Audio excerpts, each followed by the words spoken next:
Have you ever looked out your window and observed the houses that surround your own, only to glance at one of the neighbor's windows and find someone staring right back at you?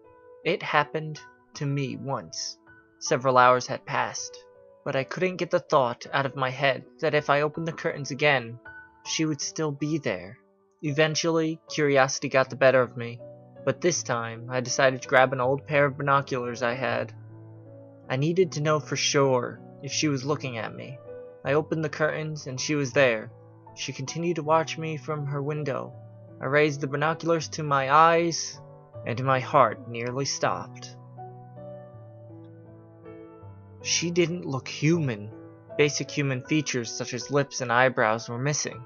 The only things on her face were two small nostrils, a large gaping hole where her mouth should have been, and two black eyes fixated on me.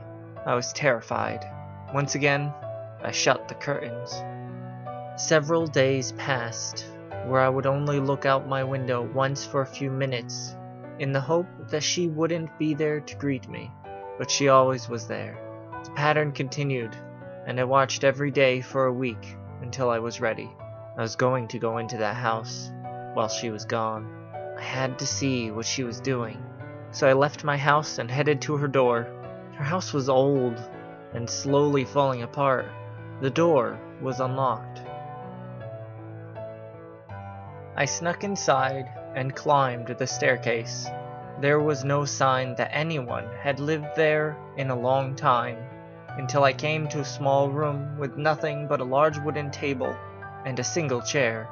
I froze in sheer horror when I noticed that the chair was occupied by a slouched figure. It was dark, being 2 a.m., but I was almost certain it was dead.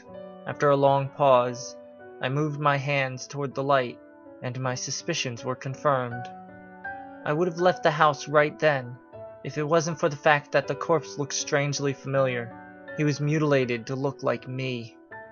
I left the room in great fear. I had to get to the room she watched me from. Finally, I found it, completely empty. I approached the window and glanced toward my own home. She was there, watching me from my own window.